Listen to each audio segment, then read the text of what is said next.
We are going to start with elementary system और GIT development. Elementary system के अंदर हमारे पास कहाँ से लेकर कहाँ तक स्ट्रक्चर आएंगे, माउथ से लेकर इनर तक जितना भी सिस्टम है उसके साथ में ग्लैंड्स और ऑर्गन्स वो सारे हमारे पास आएंगे एलिमेंट्री सिस्टम में।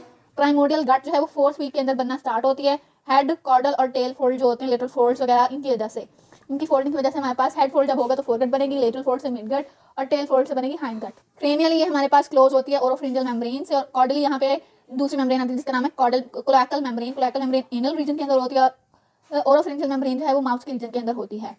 मोस्ट पार्ट ऑफ जीआईटी जो है प्राइमोडियल गट जो है वो हमारे पास एंडोडर्म से बनता है, और बाकी जो इसके ग्लैंड्स वगैरह है, गट एपिथेलियम वगैरह है, वो हमारे पास कहाँ से बनेगी, स्प्लैंक्निक मेसोडर्म से, जो इसको सराउंड कर रही होगी। फोरगट की बात करें तो फोरगट के अंदर हमारे पास प्राइमोडियल फेरिंक्स आता है। उसके अलावा लोअर रेस्पिरेटरी सिस्टम भी हमारे पास फोरगट से ड्राइव होता है। इसोफेगस, स्टमक, ड्यूडेनम का वो पार्ट जहाँ तक हमारे पास बाइल डक्ट ओपन होती है वहाँ तक, और हमारे पास liver, biliary apparatus, gall bladder और पैंक्रियास, ये तमाम चीजें हैं ये फोरगट के डेरिवेटिव्स में आएंगी। सबसे पहले डेवलपमेंट देखते हैं एसोफेगस की। एसोफेगस जो है वो फोरगट से डेवलप होती है, जो कि इमीडिएटली बिहाइंड द फेरिंक्स होता है। फेरिंक्स से फौरन बाद हमारे पास हो जाता है स्टार्ट एसोफेगस शुरू। ये हमारे पास पार्टीशनिंग होती है हमारे पास ट्रेकिया और एसोफेगस की। वो कैसे होती है, ये हमारे पास है लेरेंजियोट्रैकियल ट्यूब, और उसके अंदर हमारे पास ट्रेकियोएसोफेजियल सेप्टम से हमारे पास फेरिंक्स और यानी कि एसोफेगस और हमारे पास लेरेंजियोट्रैकियल ट्यूब जो है वो अलग हो जाएगी ड्यू टू ट्रेकोएसोफेजियल सेप्टम, जो कि आपस में आके फ्यूज कर जाएगा। इस तरह से हमारे पास होगा ट्रेकोएसोफेजियल सेप्टम की वजह से एसोफेगस बन जाएगा। फिर एसोफेगस जो है वो इलॉन्गेट करेगा रैपिडली, क्योंकि जो एसोफेगस है वो हमारे पास रैपिडली ग्रो करता है, क्योंकि ग्रोथ हो रही होती है, ग्रोथ और रिलोकेशन हो रही होती है हार्ट और लंग्स की। उनकी रिलोकेशन की वजह से हमारे पास एसोफेगस इलॉन्गेट करता है, और 7th वीक के अंदर इसकी एसोफेगस जब 7th वीक के अंदर अपनी फाइनल जो लेंथ अटेन कर लेता है, और इसके एपिथेलियम और ग्लैंड हमारे पास कहाँ से आना है वो हमने पहले ही पढ़ा है।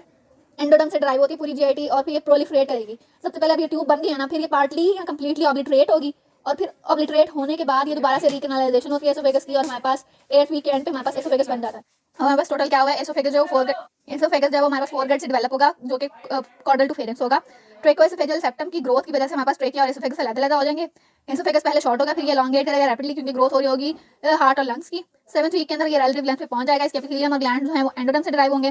फिर ये इसका जो ल्यूमिन है वो उसको ऑक्लूड कर दिया जाएगा पार्टली और कंप्लीटली, और फिर 8th वीक एंड पे दोबारा से रिकैनालाइज होगा, यानी कि इसके अंदर दोबारा से ल्यूमिन बन जाएगा, जो कि स्मूथ एंड होगा।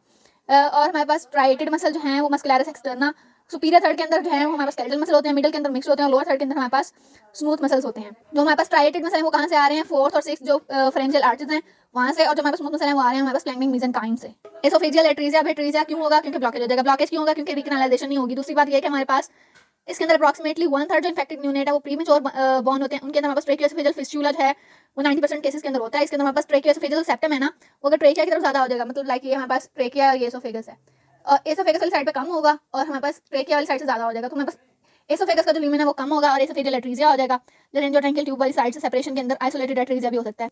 फीटस जो हमारे पास एसोफेजियल एट्रीजिया से होता है वो अनएबल होगा टू स्वेलो एमनियोटिक फ्लूइड, तो उस बच्चे के अंदर हमारे पास जो पॉलीहाइड्रोमनियोसिस की कंडीशन होगी, उसके अंदर हमारे पास एक्सेसिव एमनियोटिक फ्लूइड अकमुलेट होगा।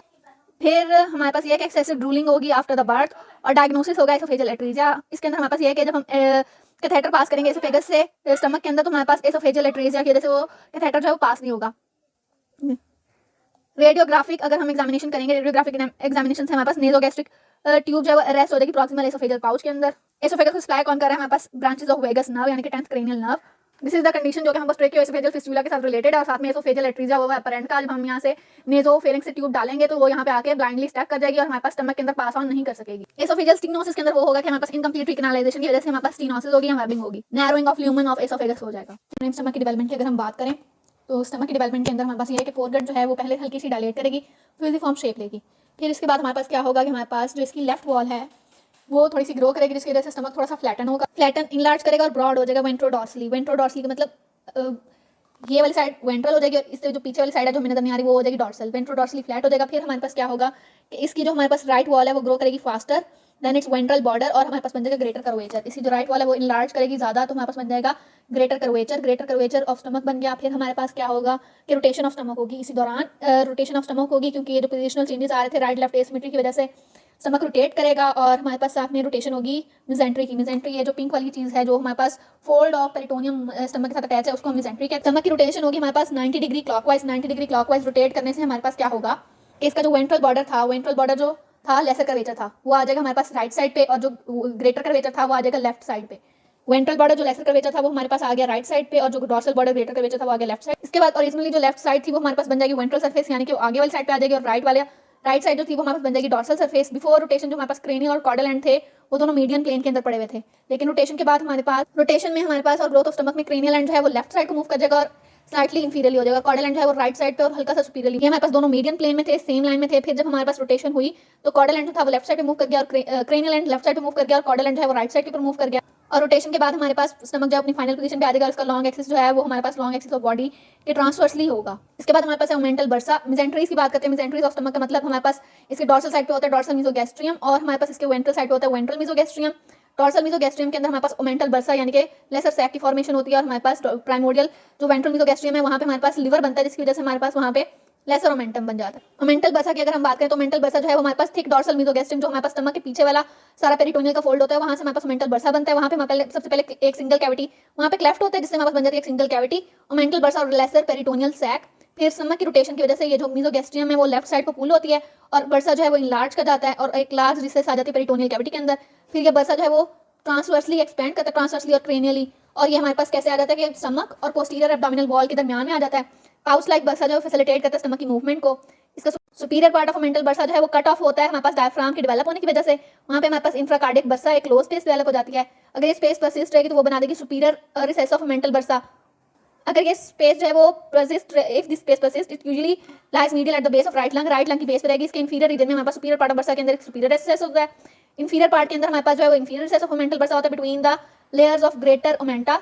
और हमारे पास जो है ये मेम्ब्रेन ओवरहैंग करती है, जो ग्रेटर ओमेंटम है वो हमारे पास इंटेस्टाइन के ऊपर ओवरहैंग कर रही होती है। इंफीरियर रिसेस जो है वो डिसअपियर हो जाती है जब अगर हमारे पास ग्रेटर ओमेंटम की जो लेयर्स हैं वो डिसअपियर हो। अगर ये ग्रेटर ओमेंटम की लेयर्स फ्यूज हो जाए तो आपस में हमारे पास लेसर ओमेंटम का जो ये इंफीरियर रिसेस है ये हमारे पास डिसअपियर हो जाता है और ओमेंटल बर्सा जो है वो कम्युनिकेट करता है पेरिटोनियल कैविटी के साथ हमारे पास थ्रू ओमेंटल फोरामिन। यहाँ पे हमने इसका नाम पढ़ा हुआ है एपिप्लोइक फोरामिना।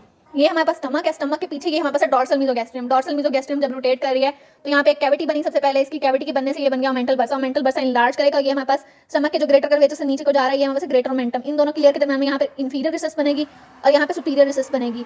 हमारे पास अगर ये लेयर्स आपस में फ्यूज कर देंगे तो इंफीरियर रिसेस जो है वो खत्म हो जाए। इसके बाद हमारे पास है हाइपरट्रॉपिक पाइलोरिक स्टेनोसिस। पाइलोरस जो है वो हमारे पास स्टमक का आखिर वाला जॉइंट होता है, उसको हम पाइलोरस कहते हैं। वहाँ पे अगर हमारे पास ये डिफेक्ट जो है वो एवरी 150 मेल्स के अंदर से एक को इफेक्ट करता है और फीमेल के अंदर 750 में से एक इफेक्ट करता है।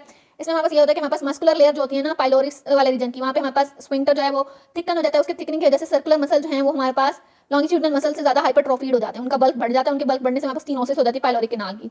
अब उस जब कैनाल जो है वो थिन हो जाएगा, मतलब उसका ल्यूमेन कम हो जाएगा, तो हमारे पास क्या होगा कि स्टमक के जो कंटेंट्स हैं वो बजाय इंटेस्टाइन में जाने के वो बाहर आएंगे कंसीडरेबल फोर्स से और इस तरह बच्चे के अंदर होगी प्रोजेक्टाइल वॉमिटिंग। सर्जिकल रिलीफ हम देते हैं पाइलोरिक ऑब्स्ट्रक्शन में और हम पाइलोरेटमी कर देते हैं। वहाँ से इंसिजन देके ना इंटीरियर वॉल से तो हम वहाँ पे सर्जरी कर देते हैं पाइलोरोमायोटोमी, यानी कि वहाँ से मसल्स को एक्सरसाइज करके हम पाइलोरस को दोबारा से उसका जो कैनाल होता है उसको यूजुअल लेंथ पे ले आते हैं। इसको अगर हम दोबारा रिवाइज करें कि ये क्या है हाइपरपाइलोरिक स्टेनोसिस के अंदर हमारे पास जो पाइलोरस वाला रीजन है ना वहाँ पे सर्कुलर मसल जो है वो हाइपरट्रोफीड हो जाते हैं, देन लॉन्गिट्यूडनल मसल, और फिर हमारे पास वहाँ पे स्टेनोसिस होता है। वहाँ पे स्टेनोसिस जब होता है तो हमारे पास स्टमक के कंटेंट बजाय इंटेस्टाइन में जाने के वो out of the mouth projectile vomiting की सूरत में कंसिडरेबल फोर्स से बाहर आ जाते हैं माउथ से। इसका ट्रीटमेंट ये हम करते हैं कि पाइलोरोमायोटोमी करते हैं एंटीरियर एब्डोमिनल वॉल से। इसके बाद हमारे पास ड्यूडेनम 4th वीक अर्ली के अंदर हमारे पास ड्यूडेनम जो है वो कॉर्डल पार्ट ऑफ फोरगट से हमारे पास डेवलप होना स्टार्ट होती है, क्रेनियल पार्ट ऑफ मिडगट से, क्योंकि इसने हाफ डेवलप होना। यहाँ पे बाइल डक्ट की ओपनिंग है, इससे ऊपर वाला ड्यूडेनम का पार्ट जो है वो हमारे पास फोरगट से आएगा और इससे नीचे वाला जो है वो मिडगट से आएगा, यानी कि इन दोनों के जो पार्ट्स हैं वो मिलकर हमारे पास ड्यूडेनम बनाएंगे और साथ में स्प्लैंकिंग मेसेंकाइम जो है वो हमारे पास इन्वॉल्व होगी। इसका जो जंक्शन है दोनों पार्ट ऑफ ड्यूडेनम का distal to the region of bile duct और proximal to the region of bile duct, ये वहाँ से फिर हमारे पास क्या डेवलपिंग ड्यूडेनम जो है वो रैपिडली ग्रो करती है, सी शेप ले लेती है और प्रोजेक्ट करती है वेंट्रली। जब स्टमक रोटेट करता है तो उसकी वजह से ड्यूडेनम की लूप भी रोटेट करती है, ये सी शेप ले लेती है। स्टमक की रोटेशन की वजह से ये भी रोटेट करती है। इसकी रोटेशन की वजह से क्या होता है कि ड्यूडेनल लूप जो होती है वो प्रेस हो जाती है पोस्टीरियर एब्डोमिनल वॉल के अगेंस्ट और रेट्रोपेरिटोनियल पोजीशन में आती है, यानी कि पेरिटोनियम इसको कवर नहीं करती मोस्टली। ये हमारे पास रेट्रोपेरिटोनियल ऑर्गन है, पेरिटोनियम के पीछे पड़ी हुई होती है। और हमारे पास क्या होता है कि because of the derivation from the foregut and midgut the duodenum is supplied by the coeliac trunk, जो कि ब्रांच है हमारे पास फोरगट के लिए, और सुपीरियर मेसेंटेरिक आर्टरी जो कि ब्रांच है हमारे पास मिडगट के लिए, यानी कि दोनों जो आर्टरीज, इसकी आर्टीरियल स्पैक भी ड्यूल सोर्स है क्योंकि इसका जो है फॉर्मेशन वो भी ड्यूल सोर्स है। ड्यूरिंग 5th और 6th वीक में हमारे पास क्या होगा, इसका ल्यूमेन जो है पहले स्मॉलर होगा, फिर ऑब्लिटरेट होगा, यहाँ पे एपिथेलियल सेल आके इसको खत्म करेंगे, फिर यहाँ पे वैक्यूलेशन होगी, दोबारा से वैक्यूल्स टाइप बनना शुरू होंगे और हमारे पास ये वो वैक्यूल्स हैं जो कि हमारे पास बन रहे हैं। वैक्यूल फॉर्मेशन होगी जिसकी वजह से हमारे पास दोबारा से ये इसका नॉर्मल नैरो ल्यूमेन, इसका ल्यूमेन जो है वो बन जाएगा। यहाँ पे रिकैनालाइजेशन होगी और हमारे पास नॉर्मल इसका ल्यूमेन बन जाएगा। दोबारा से ये रिकैनालाइज हो जाएगी और मोस्ट ऑफ वेंट्रल मेसेंट्री जो है वो डिसअपियर हो जाएगी ड्यूडेनम की। इसके साथ हमारे पास एसोसिएटेड है पार्शियल ड्यूडेनल स्टेनोसिस। इसके अंदर ये है कि ड्यूडेनम का जो फोरामिन है वो हमारे पास पार्शली जो है वो ओपन और पार्शली क्लोज ही रहे, इसको हम कहेंगे स्टेनोसिस। और अगर कंप्लीट क्लोजर हो जाए तो